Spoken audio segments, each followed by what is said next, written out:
Hi എന്തായാലും അത് സുഖമല്ലേ. അപ്പോൾ ഇന്നത്തെ വീഡിയോ എന്താ വെച്ചിട്ടുണ്ടെങ്കിൽ ബുക്ക് പൂജയ്ക്ക് വെക്കുന്നൊരു വീഡിയോ ഉണ്ട്. അപ്പോൾ ഇതിനെക്കുറിച്ച് എൻ്റെ ഫ്രണ്ട്സിനും കുറേ ആൾക്കൊന്നും അറിയില്ല. അപ്പോൾ ഞാൻ വിചാരിച്ചു ഇത് വീഡിയോ ഇട്ടിട്ടുണ്ടെങ്കിൽ അവർക്കും എല്ലാവർക്കും അറിയാത്തവർക്ക് എല്ലാവർക്കും അറിയാൻ പറ്റുമല്ലോ.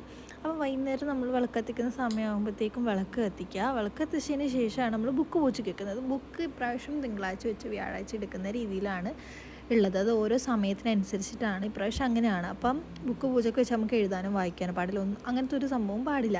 അപ്പോൾ ഞാൻ ഇന്ന് ബുക്ക് പൂജയ്ക്ക് വെക്കുന്നതാണ് കാണിച്ചു തരുന്നത്. ഇതിനെക്കുറിച്ച് കൂടുതൽ പറഞ്ഞു തരാനും മാത്രമൊന്നും എനിക്കറിയില്ല. അപ്പോൾ ഞാൻ വിളക്ക് കത്തിച്ച് കുറിയെല്ലാം തൊട്ടിട്ട് ഞാൻ നമ്മൾ പലകയാണ്, മരക്കഷ്ണം ഇവിടുത്തെ പലകയിലാണ്.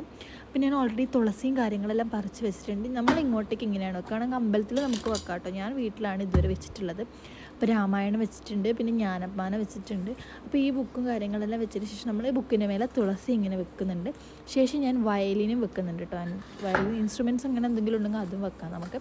അപ്പോൾ ഞാൻ വയലിനും ബുക്ക് എല്ലാം കൂടി പൂജയ്ക്ക് വെച്ചിട്ടുണ്ട്. ഇതിനെക്കുറിച്ച് കൂടുതൽ എനിക്ക് അറിയാത്തതുകൊണ്ടാണ് ഞാൻ ഒന്നും പറയാത്തത്. അപ്പോൾ ഇത്രയേ ഉള്ളൂ. ഇതാണ് ഇന്നത്തെ വീഡിയോ. അപ്പോൾ പുതിയ വീഡിയോയിൽ കാണുന്നതായിരിക്കും. Take care, by.